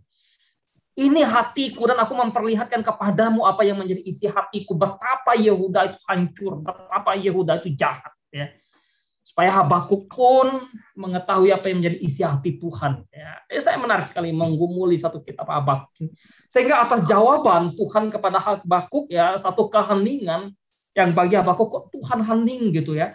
Maka dalam ayat yang ke-5 sampai ayat yang ke-11 ini merupakan satu jawaban atas pertanyaan Habakuk. Ya, Tuhan menjawab pertanyaan Habakuk dengan satu jawaban yang bagi kita ya sangat mengagetkan juga, bahwa tanggapan pertama Tuhan atas pergumulan Habakuk yang menanggapi kebingungan dalam tanda kutip gitu ya, dan permohonan Habakuk, Tuhan memecahkan keheningan dengan memberitahukan kepada Habakuk bahwa dia tidak acuh terhadap dosa gitu ya. Dia tidak acuh terhadap kejahatan mereka. Ya, dia tidak membiarkan dosa terus berdosa dan berdosa terus. Ada waktunya di mana Tuhan menegakkan keadilannya. Tuhan menyatakan satu penghakiman atas umat Yehuda. Dan salah satu dalam penghakiman ini pun ya satu wujud cinta kasih Tuhan kepada umat yang dia cintai, kepada umat yang dia kasih. Apa yang Tuhan lakukan bagi Yehuda adalah dengan mengirimkan satu penghakiman yang sangat mengerikan dan mengerikan dari satu gambaran yang disampaikan dari satu analogi, lukisan yang digambarkan oleh seorang Habakuk ini. Ya, sehingga apa yang disampaikan oleh Tuhan kepada Habakuk ada satu perintah. Ya, Perintah yang Tuhan berikan kepada Habakuk di sini ada 3 perintah yang memang disampaikan oleh Allah kepada Habakuk untuk Habakuk perhatikan juga. Lihatlah, perhatikanlah, dan heranlah. Atau jadilah heran, jadilah sangat terkejut. Ini yang Tuhan ingin sampaikan kepada Habakuk supaya Habakuk menyampaikan kepada Yehuda. Kenapa? Habakuk tentu tahu apa yang menjadi kehendak Tuhan bagi Yehuda ini, begitu ya. Oh, tentu sebagai seorang nabi dia juga ingin Yehuda diselamatkan dari suatu penindasan orang Kasdim, orang Babel yang nanti akan menindas mereka. Kan ini masih suatu penglihatan misalnya kan. Tetapi Habakuk juga tahu bahwa dosa tidak perlu atau tidak harus dibiarkan terus berdosa. Habakuk sadar bahwa sebagai seorang nabi Allah maka dosa mesti harus ada konsekuensinya, dosa mesti harus ada penyelesaiannya. Begitu gelisahnya hati Habakuk melihat umat yang berdosa, melihat umat yang begitu jahat, sehingga Tuhan ingin Habakuk juga memperlihatkan kepada umat Yehuda, jadilah heran. Ini suatu serangkaian perintah yang dalam konteks itu dalam bentuk jamak, sehingga menunjukkan bahwa orang-orang Yehuda harus memperhatikan akan ada invasi dari orang Kasdim, dari orang Babel yang akan menyerbu mereka. Ya, segera terjadi atas mereka. Tadi sudah dikutip oleh Pak Jemi tentang kisah para rasul ini. Apa yang disampaikan oleh Paulus dalam konteks itu juga selain memang kepada orang di Antioquia, dan konteks itu juga bicara bahwa inilah penghina-penghina Allah. Dan Yehuda telah melakukan satu penghinaan terhadap Allah karena tidak memegang janji yang Tuhan sudah ikat dengan mereka, yaitu janji kesetiaan untuk tetap setia dan beribadah kepada Tuhan. Namun justru mereka berpaut kepada ilah-ilah di sekitar mereka. Ya. So itu ini satu teguran yang sangat luar biasa yang Tuhan berikan kepada umat Yehuda. Saya pikir bahwa banyak hal juga yang mesti harus kita pikirkan dan mawas diri dan waspada dalam banyak hal. Nah, pertanyaan memang menjadi sesuatu yang sangat menarik bahwa melihat dan memperhatikan. Lihatlah, perhatikanlah, tercenganglah, kagetlah. Ini loh kondisi kamu ketika kamu tidak bertobat, ketika kamu tidak mengalami satu tindakan kembali kepada Allah, maka Yehuda, kamu akan dikuasai oleh Kasdim, kamu akan ditaklukkan oleh Babel. Sehingga dengan nubuat yang disampaikan oleh Habakuk ini, maka nanti muncul setelah Nabi ini, misalnya Nabi Yeremia yang menubuatkan, menyampaikan hal yang sama, nabi-nabi lain, nabi-nabi palsu secara khusus berusaha untuk menghibur Yehuda gitu ya. Sehingga dalam bagian ini, kenapa? Lihatlah kamu di antara orang-orang yang tidak mengenal Allah. Kamu di antara bangsa-bangsa, atau LAI menerjemahkan lihatlah di antara bangsa-bangsa. Sebetulnya ingin mengatakan lihatlah kamu nanti ada di antara orang-orang yang tidak mengenal Allah. Dalam terjemahan lain dari kamu di antara orang-orang kafir. Dan perhatikanlah ini gitu. Ini satu peringatan yang keras yang datang daripada Allah. Karena itu ketika kita bertanya tentang siapa bangsa-bangsa, tentu tidak lain dan tidak bukan mengacu kepada bangsa Kasdim atau yang juga disebut dengan Babel juga dalam beberapa bagian. Ya, apa yang harus dilihat dan diperhatikan? Kondisi ini harus dilihat. Kondisi kamu, Yehuda. Kamu begitu sesat, kamu begitu jauh dari Allah, kamu begitu menyimpang, karena itu lihat kondisimu. Mereka tidak menyadari kalau diri mereka berdosa dan jahat, lalu melakukan hal-hal yang menyakiti hati Allah, sehingga teriakan Nabi lah kepada Allah. Oh, ya. Heran dan tercengang-cenganglah. Allah memberitahukan bahwa ya, ia akan melakukan satu pekerjaan yang tidak mereka percayai di zamannya, yang tidak akan mereka yakini di zaman Habakuk. Bagi mereka, enggak mungkinlah Allah membuang kita, Allah kemudian. Itulah yang tidak mereka percayai. Mereka tidak mempercayai bahwa Allah melakukan satu penghakiman, pendisiplinan yang begitu dahsyat atas mereka, sehingga ya termasuk Nabi Mika juga itu sampai di penjara ketika Nabi Mika terus memberitakan, oh kamu akan dihakimi, dihukum oleh Allah gitu ya. Tapi ya, kalau itu diceritakan kamu nggak akan percaya, kalau itu disampaikan kamu nggak akan terima. Ya, maka melalui Nabi Habakuk Tuhan ingin bagaimana Yehuda mendengar bagian ini, mendengar akan adanya satu penaklukan atas diri mereka, atas Yehuda dari kerajaan Kasim, dari kerajaan Babel. Kalau membaca ya Perjanjian Lama, maka muncullah nabi-nabi palsu yang berusaha untuk menghibur Yehuda, yang berusaha untuk, oh tidak, kamu tidak akan dibuang, kamu tidak akan dihukum oleh Tuhan. Kamu aman-aman saja kok, kamu sejahtera-sejahtera saja. Maka melalui Nabi Habakuk, Tuhan ingin Yehuda tahu. Karena itu sekalipun ini diceritakan kepada kamu, kamu tidak akan percaya, kamu tidak akan yakin. Karena bagimu, ya Tuhan melakukan sesuatu yang baik terus bagi saya, bagi kita, sekalipun kita berdosa. Barangkali itu dalam pemikiran orang Yehuda. Oh, Tuhan kan baik. Tuhan kan maha kasih, Tuhan maha penyayang, Tuhan maha pengampun, dan sebagainya. Mana mungkin sih dia melakukan hal yang mau menghukum dalam tanda kutip ya kita, lalu membuang kita ke Babel atau mengirim orang Kasim kepada kita untuk menaklukkan kita. Ya, pekerjaan Tuhan yang tidak akan mereka percaya itu membangkitkan Kasim. Ketika Tuhan akan membangkitkan Babel, mereka tidak percaya. Mereka tidak yakin. Ya, karena bagi mereka selain Kasim kan orang yang tidak mengenal Allah gitu. Kasim kan orang yang kalau secara jumlahnya tadi misalnya dari analisa yang dilakukan oleh Bloom kalau jumlahnya sedikit dan sebagainya, tetapi bagi mereka, wah ini tidak mungkin mereka menaklukkan kita gitu ya. Tapi apa yang Tuhan sampaikan? Lalu mengapa orang Yehuda tidak mempercayai pekerjaan Tuhan?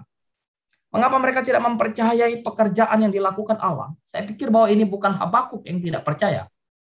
Ya, tapi Habakuk menjadi alat di dalam tangan Tuhan untuk menyampaikan kepada Yehuda bahwa Yehuda tidak percaya. Karena bagaimanapun Habakuk tetap yakin, tetap percaya akan apa yang Allah kerjakan atas umat Yehuda. Kenapa? Karena dia nabi yang sejati. Kecuali dia nabi palsu gitu ya. Nabi sejati pasti dia mempercayai apa yang Tuhan firmankan melaluinya, melalui mereka nabi yang sejati akan yakin apa yang Tuhan firmankan pasti akan terjadi. Ya, tetapi muncul nanti nabi-nabi palsu, termasuk orang-orang Yehuda pun ya berusaha untuk membawa hati mereka kepada nabi-nabi yang selalu menghibur mereka, menguatkan mereka, meneguhkan mereka, ya menyenangkan telinga mereka. Ya, sekalipun mereka dalam kesusahan, kesulitan berusaha untuk ya udah kamu enggak susah, kamu enggak sulit dan sebagainya. Padahal realita gitu ya. Fakta karena memang ya ini memang hidup sulit gitu. Hidup memang susah gitu ya. Kita sedang dalam keberdosaan, mestinya mereka begitu. Gitu. Tapi hal yang sangat menarik bahwa ketika di dalam bagian ini, maka apa yang menjadi satu gambaran orang Kasim ya akan datang atas perintah, atas izin Tuhan gitu. Aku akan membangkitkan Kasim. Ya, karena itu tidak ada sesuatu yang kemudian terjadi atas kehidupan umat Tuhan, entah itu ketika mereka hidup benar atau ketika mereka hidup tidak benar, lalu sesuatu terjadi atas mereka tanpa seizin Tuhan. Termasuk ketika umat Yehuda ditaklukkan oleh Kasdim ini. Gitu ya. Masih relevan nggak dengan konteks zaman sekarang, apa yang terjadi dengan kehidupan umat? Kalau Tuhan berkenan, Tuhan mengizinkan, tidak ada sesuatu yang tidak relevan. Ketika umat, ketika gereja, ketika orang percaya sudah tidak lagi kemudian hidup dalam satu kebenaran, hidup dalam satu pemberitaan yang benar, lalu Tuhan dengan cara yang ajaib, dengan cara yang unik untuk ya menyadarkan orang percaya untuk kembali pada firman. Ya, bisa saja. Ya. Kemudian tentu dalam bagian ini kita menyadari bahwa ya, Tuhan Allah yang berkuasa atas bukan saja atas kehidupan umatnya, tapi juga berkuasa atas kehidupan orang yang tidak percaya. Mungkin pertanyaan, kenapa Tuhan memakai cara ini penaklukan oleh bangsa-bangsa, oleh kerajaan-kerajaan kepada umat Israel? Kenapa nggak melalui penghukuman-penghukuman lain sih? Di dalam zaman Raja Daud, kalau kita membaca kitab Hakim-Hakim gitu ya, kepada Daud juga diberikan 3 pilihan ya.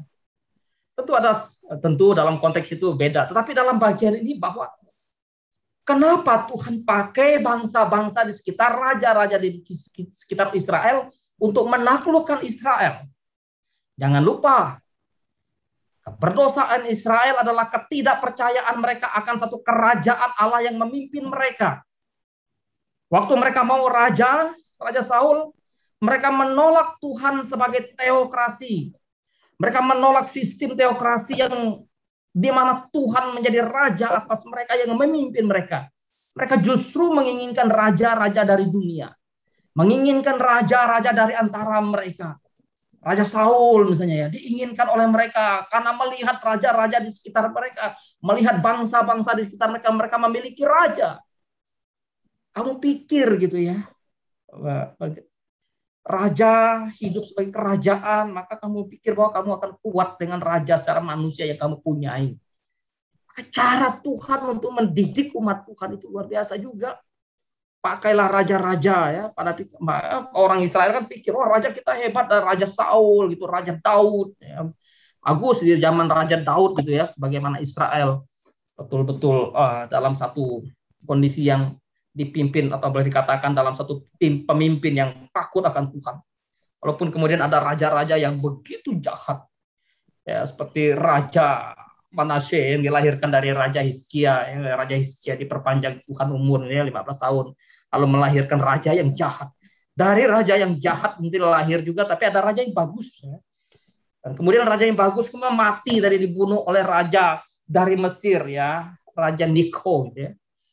Kemudian mati, usia digantikan oleh raja-raja ya Yoyakim yang kemudian hidup juga tidak cinta Tuhan. Ya. Dan seterusnya, bahwa di sini kita melihat orang Kasdim tidak bisa berbuat apa-apa tanpa seizin Allah untuk menaklukkan orang Yehuda. Yang pikir bahwa sekalipun mereka punya alat perang yang canggih, punya alutsista yang hebat, punya tentara yang hebat, tapi tanpa seizin Tuhan, tidak mungkin mereka bisa menaklukkan Yehuda. Gitu ya. Tapi kenapa Tuhan mengizinkan mereka menaklukkan Yehuda? Bukan karena bangsa-bangsa itu kuat, tapi karena Yehuda yang sedang jahat dan berdosa dan sedang disiplin oleh Allah, dididik oleh Allah, dibimbing digembleng oleh Allah. Ya, kalau kita perhatikan apa yang dilukiskan oleh Habakuk tentang orang-orang Kasdim, ya, mereka memiliki karakter dan perilaku yang begitu kejam untuk menyerang Yehuda, ya, yang digambarkan sebagai orang yang betul-betul ya percaya pada kekuatan mereka sendiri. Bahkan hukum mereka pun hukum mereka sendiri, hukum mereka, keadilan mereka ya, hukum sesuai dengan apa yang mereka mau. Gitu.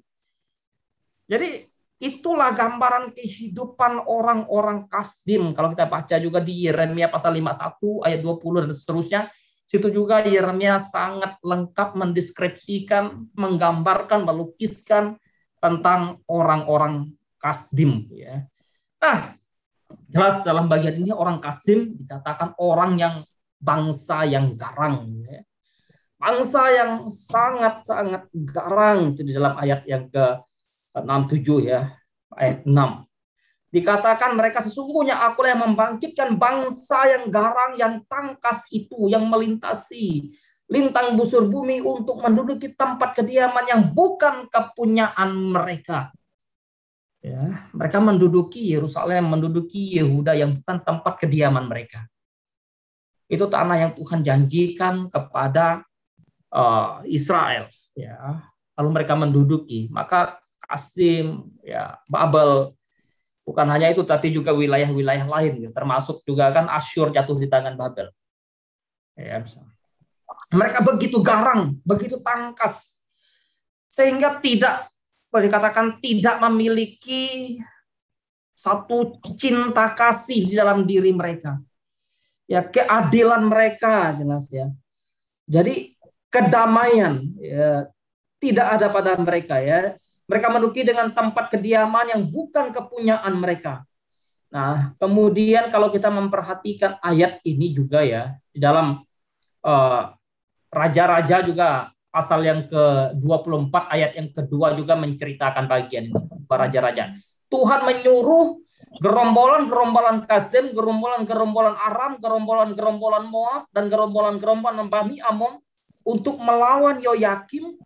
Ia menyuruh, atau di sini Tuhan menyuruh mereka melawan Yehuda untuk membinasakannya sesuai dengan firman Tuhan yang diucapkannya dengan perantaran para hambanya, yaitu para nabi. Nah, ini disampaikan lagi di dalam 2 Raja-Raja pasal 24 ayat yang kedua tentang bagaimana Tuhan yang membangkitkan tadi.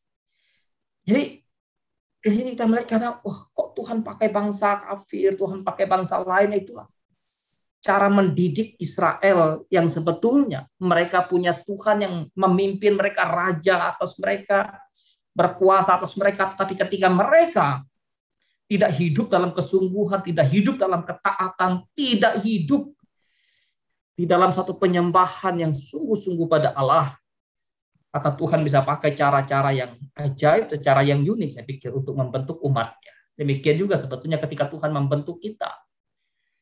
Karena itu ya artinya bahwa Tuhan tidak ingin dirinya, janjinya yang dia ikat dengan umatnya ya dipermainkan sedemikian rupa oleh umatnya.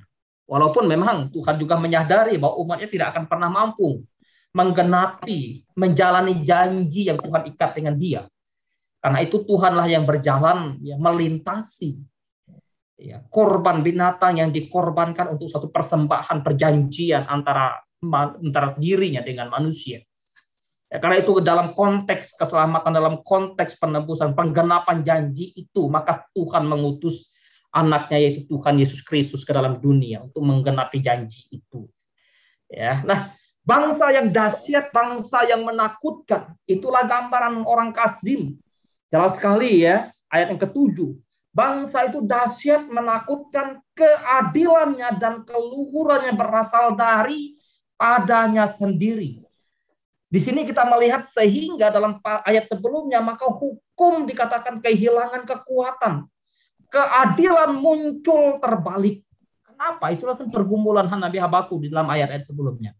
Hukum kehilangan kekuatan, keadilan ya tidak pernah muncul lagi kekuatan dan tidak pernah muncul lagi. Orang-orang fasik mengepung orang benar dan keadilan muncul terbalik. Yang seharusnya orang-orang yang dibenarkan atau orang-orang benar ini yang menguasai orang fasik dalam konteks bahwa mereka menjadi terang, mereka menjadi saksi Tuhan bagi orang-orang fasik, tapi justru sebaliknya mereka justru lebih jahat, dikatakan tadi sudah disinggung oleh Pak Heri, mereka justru lebih jahat daripada orang yang tidak mengenal Allah. Padahal mereka percaya kepada Allah. Jadi bangsa yang dahsyat, bangsa yang menakutkan itulah yang diutus oleh Allah, yang dibangkitkan oleh Allah untuk menaklukkan Yehuda. Dahsyat dan sangat-sangat menakutkan. Lalu bangsa yang kuat, katakan, kuda lebih cepat daripada macan tutul, kemudian dan lebih ganas daripada serigala pada waktu malam. Artinya bahwa kuda lebih kuat daripada macan tutul, lebih cepat daripada macan tutul. Apa maksudnya? Kemudian ya, bukan hanya kuda lebih cepat daripada macan tutul yang digambarkan oleh Habakuk tentang orang-orang Kasdim ini, tetapi juga orang Kasdim ini digambarkan bahwa ya mereka lebih ganas daripada serigala pada waktu malam. Ya, betapa buasnya mereka ketika mereka menghadapi musuh, mereka tidak kenal yang namanya ampun terhadap musuh. Begitu lihat musuh ya udah hancurin ya. Karena itu ketika misalnya penegakan hukum ya bagi mereka tidak ada pandang bulu, maka waktu Daniel dan kawan-kawannya di Babel ya, sekalipun Daniel dipalsukan dan sebagainya, tetap aja mesti harus ya, hukum, dan orang yang menghukum mereka dihukum lagi juga ya. Nah, bangsa yang ganas dan penuh kekerasan, pencemooh dan memandang rendah penguasa. Itulah gambaran orang Kasdim. Ya. Mereka dikatakan mereka sangat-sangat ganas dan penuh kekerasan, menjarah, menindas. Ya, ternyata itulah kriteria mereka ya. Namanya juga bangsa yang tidak mengenal Allah. Itu secara manusia kita menyadari bahwa hukum mereka begitu, gitu kan? Hukum mereka yang begitu. Tapi Tuhan ingin memberitahukan kepada orang Yehuda, mengingatkan pada mereka itulah gambaran mereka yang akan menyerang kamu. Ya. Mereka tidak mengenal ampun atas kamu. Mereka tidak akan pernah mengenal bahwa ya udah kami diselamatkan dan sebagainya, kami dibebaskan dan sebagainya. Mereka tidak mengenal itu. Gitu ya. Kalau kita memperhatikan ya, zaman sekarang ya, kemarin waktu peristiwa bagaimana Taliban menaklukkan Afghanistan, bagaimana orang-orang begitu ingin keluar dari Afghanistan, mengungsi begitu banyak. Saya membayangkan bagaimana waktu Qasim menaklukkan orang-orang Yehuda ini ya. Nah, Tuhan sudah mengingatkan kepada Yehuda, bangsa yang ganas, bangsa yang penuh dengan kekerasan, bangsa yang melakukan satu penjarahan penduduk, menduduki, merebut apa yang bukan menjadi bagian mereka. Itulah karakteristik mereka, dan bahkan mereka mencemooh, menertawakan, memandang rendah penguasa. Penguasa di sini siapa? Karena pada waktu itu ya Yehuda punya raja, Yehuda punya pasukan perang juga. Sejak Israel punya raja secara manusia, mereka juga punya tentara. Maka pada tentara perang zaman Daud, zaman Salomo, mereka ada tentara. Maka orang-orang dari Qasim ini memandang rendah, memandang hina, mencemooh mereka. Ya, saya pikir bahwa bagian ini bukan hanya sekedar pencemoohan dari orang Qasim terhadap rajanya Yehuda, bukan hanya sekedar mencemooh terhadap penguasa, terhadap tentara-tentara Yehuda, tapi gambaran ini juga memberikan kepada kita bahwa cemoohan orang Qasim juga sekaligus mencemooh Allahnya orang Yehuda. Ya, inilah yang, karena itu Tuhan mengingatkan kepada mereka. Mereka begitu mengandalkan kekuatan sendiri. Maka di dalam ayat yang ke-11, sebetulnya apa yang disampaikan di dalam bagian ini oleh Habakuk, Pak, kekuatan dikaitkan dengan Tuhan, dengan dewa sembahan mereka. Ya, yang dibahasakan adalah mereka kemudian berlari seperti angin dan terus. Demikianlah mereka bersalah dengan mendewakan kekuatan mereka. Ya, menjadikan diri mereka sebagai Tuhan atas mereka, ya, menertawakan Tuhannya orang Yehuda. Tuhanmu nggak kuat gitu ya, Tuhanmu nggak ada apa-apa. Pada itulah ketika umat Tuhan menjadi celah, menjadi hina, menjadi cemooh bagi bangsa-bangsa yang tidak mengenal Allah. Karena itu apa yang harus kita perhatikan dalam bagian ini juga sangat menarik, mengajarkan, mengingatkan kepada kita. Tadi sudah disinggung juga oleh beberapa teman misalnya. Kalau kita bisa sesuatu, kita pintar, punya skill, punya kekuatan, sehat, dan sebagainya, ya tetaplah dalam hati yang merendahkan diri di hadapan Tuhan. Ya, jangan jumawa, jangan congkak. Jangan memandang rendah orang lain, termasuk orang yang tidak mengenal Allah dalam konteks kehidupan sosial kita. Doakan mereka. Ya, karena kalau kita bisa, kita mampu, kita punya ini, jangan lupa ada Tuhan di balik semuanya. Jangankan dalam kehidupan kita orang yang percaya, dalam kehidupan mereka yang tidak percaya atau belum percaya pada Kristus saja, Tuhan berdaulat atas mereka. Ya, dan ketika mereka semena-mena terhadap orang Yehuda ini, dan Tuhan tidak tinggal diam, itu nanti kita akan lihat selanjutnya.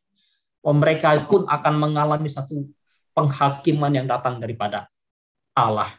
Sebab itu, ya Habakuk mengingatkan kepada kita, Yehuda juga menjadi satu gambaran hidup daripada kita, orang-orang Yehuda. Karena itu, ya, hati-hati, waspada, sungguh-sungguh dalam menjalani kehidupan keberimanan kita.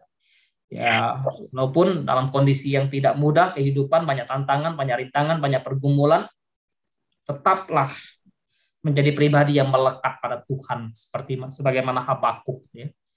Barangkali ketika kita dekat dengan Tuhan, bukan tidak ada pergumulan, justru Tuhan kasih pergumulan orang di sana kepada kita itu. Ini loh kesulitan orang ini loh kesusahan dia. Bukan untuk kemudian kita, wah kamu mentertawakan dia, tidak, justru untuk kita menguatkan dan meneguhkan, menopang mereka, menyerahkan mereka pada Tuhan. Saya pikir ini yang menjadi bagian pada malam ini, biar mengingatkan kita, hati Habakuk ini layaknya hati Kristus, ya, yang begitu menangis, menjerit, pilu melihat umat yang begitu berdosa, ya, melihat dalam konteks kedatangan Kristus, melihat orang-orang Yahudi begitu berdosa, sehingga kalau kita memperhatikan misalnya di dalam ayat yang tadi, sebetulnya dalam ayat yang kelima juga ya, tadi sudah dikatakan juga menarik sekali di sana juga ya, biarlah kita diingatkan oleh Tuhan, jangan sampai kita menjadi penghina Allah, penghujat Allah dalam tanda kutip. Beberapa hari lalu saya mengikuti satu kelas dari Saat Ministry juga bersama dengan IPM ya. Jadi kita orang percaya mesti hati-hati. Bisa saja dalam secara pengakuan kita seorang yang percaya Allah. Tapi bisa jadi dalam laku kita, dalam kehidupan hari-hari kita sebetulnya seorang yang ateis dalam perilaku kita. Tidak mengandalkan Tuhan, tidak percaya akan penyertaan Tuhan dan sebagainya. Tuhan menolong kita, Tuhan memimpin kita. Waktu saya sampai di sini. Ya, saya.